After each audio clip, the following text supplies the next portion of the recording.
Hello and welcome to the first episode of this VW Crafter camper van build. Now my wife and I already have a T5 camper van and we're really enjoying that camper van life, but my wife is registered as disabled and she needs a little bit of extra space. So giving us that constant headroom where she can stand up and have to bend over, we have the bed already set up all the time and of course a toilet, and we're going to have some kind of shower. Now a shower is also really important for me because I do water sports and I've always got a wetsuit on, so I need to take that off and swim myself off after I've been in the sea. So we're going to be putting a shower in there somewhere. We haven't quite worked out how we're going to do that yet because there's so many different ways of doing it. But that's one of the things that we will be working on. So another important thing for us is to have a big garage so I can put all my sports winging equipment in there. My wife can put her electric chair in there. When she's feeling a bit better, we can maybe have some bikes or a scooter. And of course we've got grandkids, so we need to put all that stuff in the back of the van as well. Now this is going to be a long-term project, so I'm going to be working on this over the next few months, so it'll be all ready next year, so that 2025 for the spring. Now, I managed to find this van online. I did a bit of searching around and I bought it from a place up north, and I'll leave a link to that garage where I found it up north because they do a lot of vans for people to do conversions on. So it's in pretty good condition because it's a 2021 plate and it's only got 21,000 on the clock. Now my history is I did an engineering apprenticeship and then later on I changed trades and I became a heating engineer. Now I'm going to give you a tip straight off, and that is planning, because whenever I fit a new boiler for a customer, there's no instructions. I've just got to plan it all out in my head and then fit a new boiler. Obviously there's instruction to fit the boiler, but there's no instructions on how to do all the pipe work and fitting into the house, putting new radiators in. You got to work that out for yourself. And that's going to be exactly the same for this van build. And like everybody else, I've now probably watched hundreds of videos on how to go about converting a van into a camper van. Now what I hope to bring to this is some engineering knowledge, because I see people using tools and equipment incorrectly, and I'm just thinking that is not the way you use a drill or a file or grinder. So hopefully I'm going to bring some of my engineering knowledge to the build and make the whole job go a lot smoother. Thought I'd just mention here that when I've been looking on some of the forums, people have said that when they finish their build, the van is too heavy. So for instance, this van can have a gross weight of 3.5 tons, so it can't really go over that weight. If you go over that weight, the van's then illegal. Now I see a lot of people saying that they've gone over that weight, and that's basically because I see people over engineering stuff. They're just putting so much stuff in their van, it's just making it too heavy. And the payload for this van I think is 1.229 kilos. I could be wrong there because there's so many different dimensions. I've been trying to check myself to find out exactly how much you're allowed in it, and of course different vans have different specs and weigh differently, and so the payload is different for each model van. Now what we're planning to do in this van is, of course, we're going to have a bed in the back here. Now we want to make that bed as high as possible so we can basically sit up in it, but then have as much garage space underneath as we can. Now something else that people may be interested in is that we are going to make this van all electric. So we're going to have no gas at all. Doing away with the gas then means you don't need a gas bottle, you don't need that gas locker, and of course you don't need the gas hob. So that saves a whole bunch of weight there, just going all electric. Now you might be thinking, is it possible to go all electric? Well, with all the new equipment you can get these days, then yes, it definitely is possible. You can run everything on electric. Now when you start thinking about it, which we did, it started making more and more sense, because it pretty much means you can then run everything off just standard household appliances. Like you can have a regular kettle, you can have an induction hob to do all your cooking on, you can have a small microwave, an air fryer, you can run your PC, all your chargers and everything you need, all runs on electric. And with the new lithium batteries you can get some really big batteries which hold a lot of power, and then you can just pretty much run everything off there. And even if you do start running a bit low on power, I'm going to be fitting the Victron DC-DC charger, which will pretty much charge that battery up in a couple of hours. But of course we're also going to be having solar panels. I'm going to be fitting 3 solar panels onto this roof. Again, Victron panels, and that's going to supply us with lots of power. Now, just talking about those solar panels, I have a pretty cunning plan of how I'm going to fit these 3 panels onto the roof.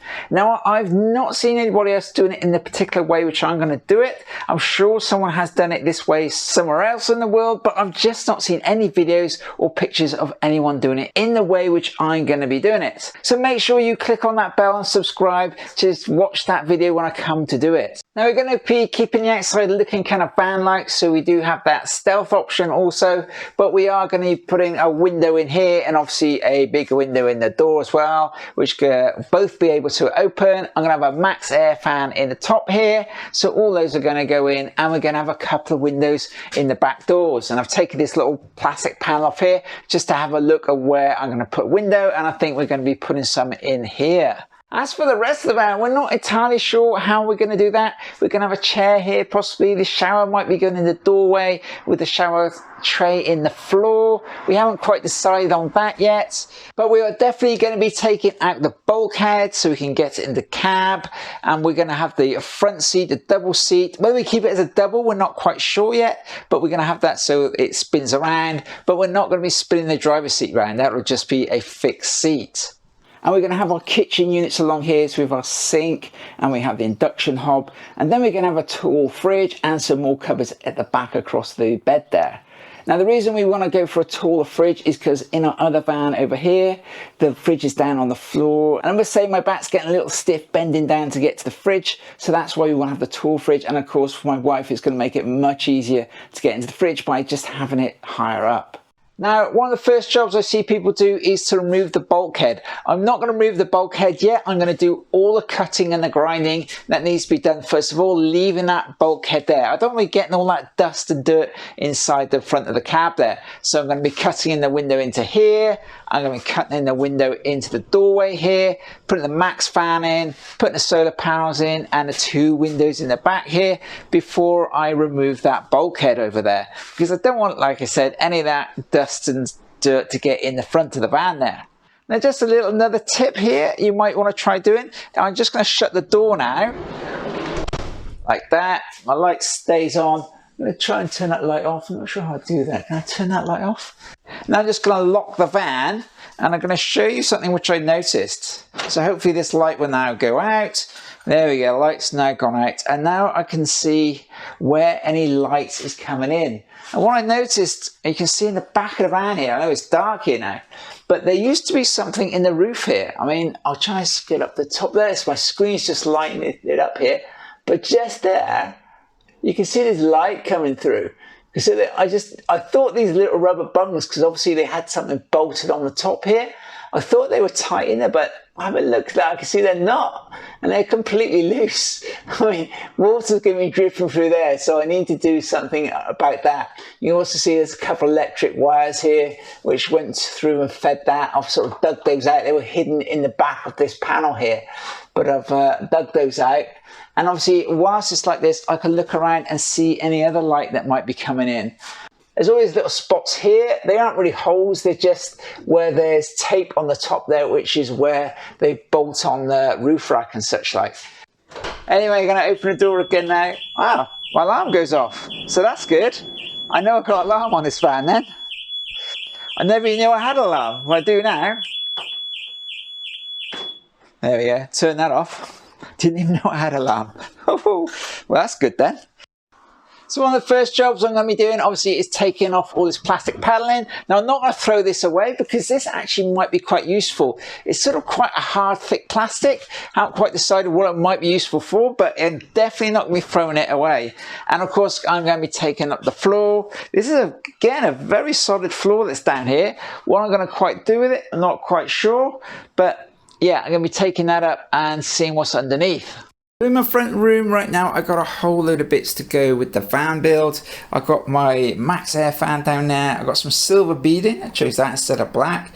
We got our solar panel over there, and we got a whole box of electrics just here. So I've got all the electrics from Van Junkies, and hopefully I'll have a little chat with Van Junkies to talk about why we chose this particular Victron power supply. And also we've got the Victron solar panels just there, and I've got 3 of those, and we've got some spray and some sealant and some threaded bar and more stuff over there which I can't even remember what it is. But anyway, I've got a whole load of stuff in here which is all ready to go into the van. And I got my 2 side windows just here ready to be fitted, and we can take a look inside there. There's the 2 glass windows just there. They have openers on, and I got these from Just Campers.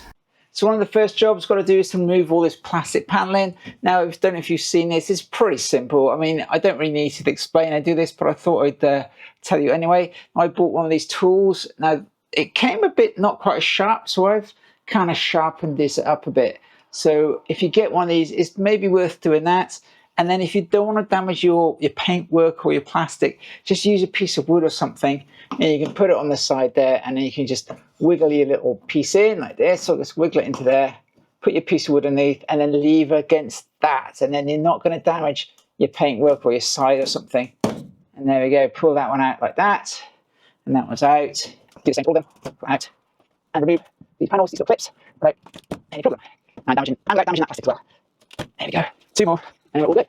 Let's see what we find underneath here. See, there should be anything. And there we go. And as you expect, nothing underneath there, just a little bit of dust. Right, that should about do for the first episode. One last thing now is I have bought myself a telescopic ladder so I can get up on the roof to put the solar panels on. And also I bought it because it's a cheap, light ladder, and I can keep it inside the van. So if I ever need to get up on the roof to do something with the solar panels while I'm away, or maybe the Max Air fan, I've got a ladder with me. And I'll be unboxing that on the next video if you want to check it out. It's only about 60 quid on Amazon. I'll leave a link in the description below. Anyway, that's enough for now. If any of that is of interest to you, like the solar panels, don't forget, click on that subscribe. Ring on the bell if you want to receive a notification when I next upload an episode. And of course, you can share it with anybody else who's interested in converting a van. Bye for now. See you next time.